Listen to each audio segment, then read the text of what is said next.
지방선거에서 압승한 국민의힘에선 이준석 대표와 이른바 윤핵관 사이에 권력 다툼이 벌어지는 모양새입니다. 포문은 정진석 의원이 열었습니다.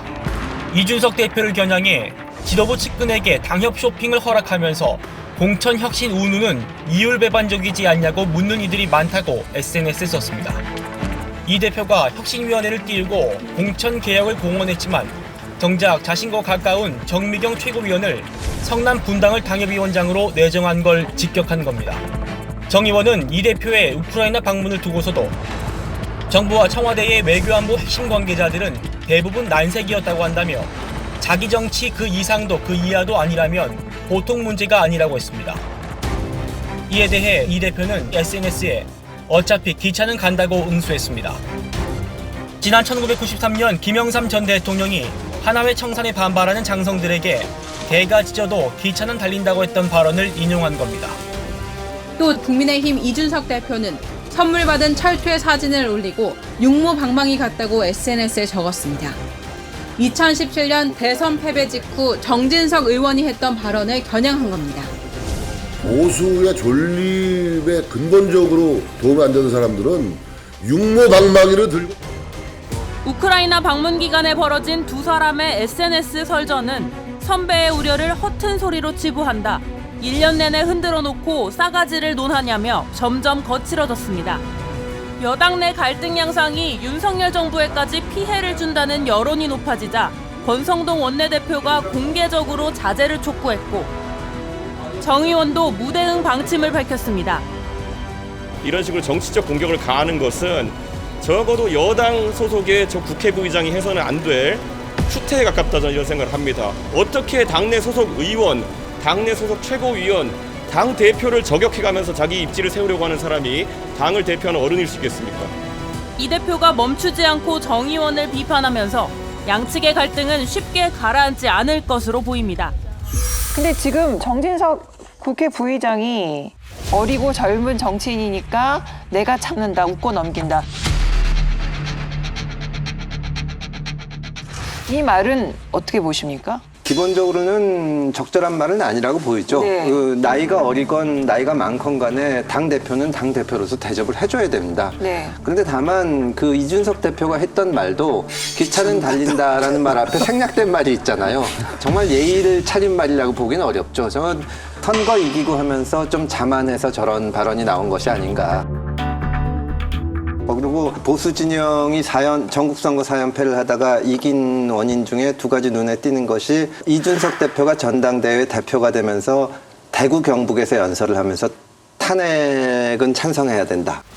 저는 제 손으로 탄생에 일조한 박근혜 대통령이 호가호위하는 사람들을 배척하지 못해서 국정농단에 이르는 사태가 발생한 것을 비판했습니다. 그리고 국가가 통치불능의 상태에 빠졌기 때문에 탄핵은 그 시점에 정당했다고 생각합니다. 탄핵의 강을 그야말로 건넜거든요. 네네. 민주당은 아직 조국의 강을 못 건너고 있고.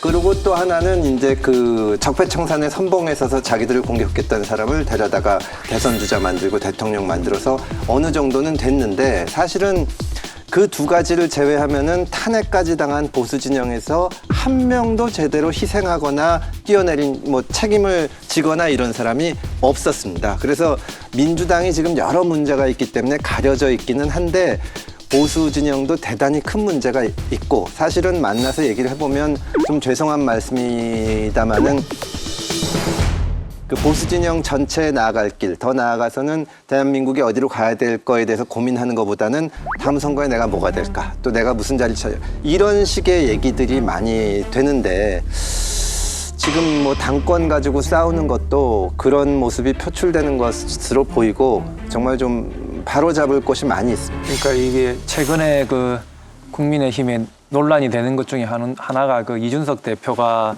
만든다고 하는 혁신위원회잖아요. 당 구조 개혁에 대해 가지고는 정말 하고 싶은 게 많아요. 이게 얼마나 근데 어려운 퀘스트냐면요. 대선이랑 지선을 다 이기고 나서야 저한테 그걸 시도해볼 기회가 주어지는 겁니다.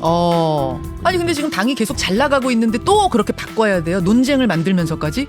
제가 박근혜 정부도 거치고 문재인 정부도 보고 이렇게 느낀 게 뭐냐면요. 잘 나갈 때 자기 혁신에 소홀한 사람들은 결국에는 정권을 뺏긴다. 달리는 말에 채찍 가해야 된다는 생각이시군요. 그렇죠. 그 지고 있을 땐 또 개혁도 안 돼요. 이긴 쪽에서 혁신위원회를 한다는 얘기를 듣고 국민의힘에서 저러면 안 되는데 그러면 우리가 점점 설 자리가 좁아지는데 또 뭐 1호 혁신위원으로 그 천하람 변호사, 그 천하람 고분이 또 그 국민의힘에서는 아주 열세 지역에서 지금 의지를 가지고 열심히 하는 그런 상징성 있는 분을 딱 1호 혁신위로 이렇게 발표를 하는 거 보고 진짜 잘하려고 그러네. 네. 그런 그 위기감을 느꼈는데 또 뭐 혁신위원회 그거 하는 거 가지고도 또 뭐 분란이 있는 것을 보고 저기도 지금 내부적으로 지금 뭔가 많이 심상치 않게 돌아가거나 그래 보고 있죠. 화학적 결합이 안 돼 있거든요. 네. 지금 국민의힘 같은 경우 전통적인 6070 새로 들어온 게 누구냐면 2030 남성들이거든요. 네.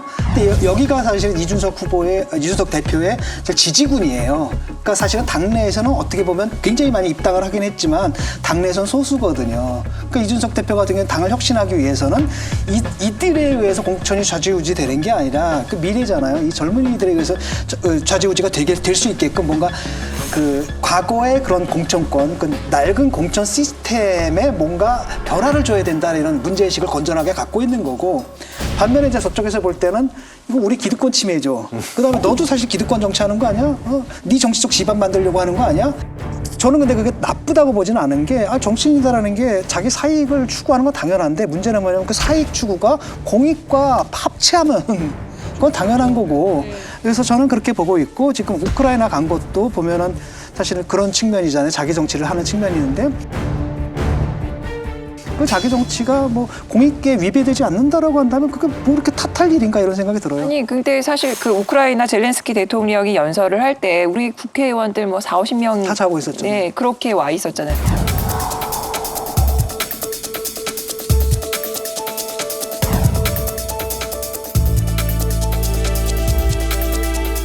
뭐 그 부분을 좀 조금 어떻게 약간 만회하는 뭐 그런 계기가 될 수도 있을 것 같고요. 생각보다 젊은이들은 우크라이나를 지지하는 거에 대해서 굉장히 좋은 감정들을 그렇죠. 많이 갖고 있거든요. 이게 앞으로 이준석 대표에 영향을 주게 될까요?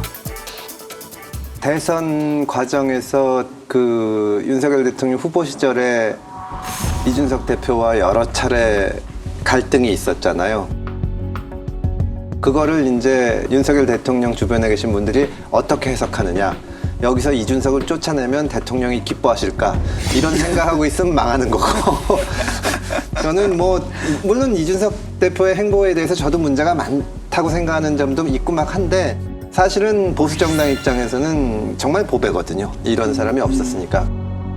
그런 거를 이제 원로들도 좀 아셔야 되고 이준석 대표도 정말 정치적으로 크게 성장하는 것이 자기만을 위해서가 아니라 우리 정치를 위해서도 중요한 거니까 선동이나 편협한 관점이나 이런 데 빠지지 않도록 조심해야죠. 지금 그 이준석, 정진석 이런 그 논쟁인지 뭐 하여튼 그런 거는 뭐 정당에서는 지극히 당연한 거고요. 그게 없으면 오히려 이상한 거죠. 그 정상적인 정당이라면은 저런 것이 항상 일어나야죠. 항상 일어나서 그 싸움이 이제 정당 발전의 밑거름이 되고 그런 것이 우리가 이 정반합의 법칙에 의해서 이제 역사가 발전하는 기본 원리가 이루어지는 거예요. 그리고 이준석이라는 사람 그 상당히 꾀가 많거든요. 꾀가 많아가지고 당의 이익에 부합하면서 동시에 자기 이익도 챙기는 그런 걸 많이 해요. 호남을 굉장히 많이 다니잖아요. 호남을 많이 다니는 건 당을 위해서도 좋지만 또 자신의 미래를 위해서도 굉장히 좋은 거죠.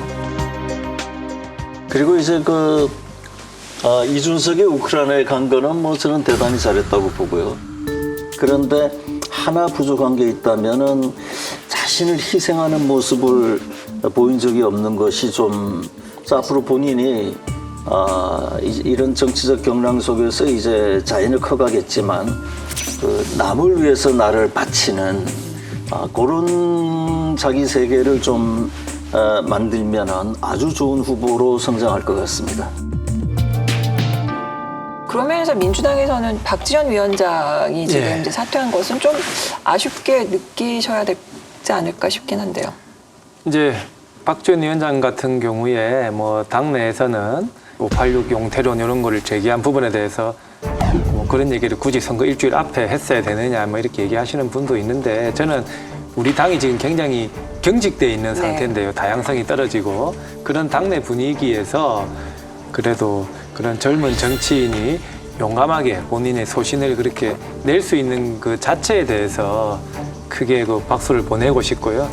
그 우리 당을 좀 혁신하기 위해서 박지원 그 위원장 같은 분은 앞으로도 좀 많은 역할을 저는 할 것이라고 생각합니다.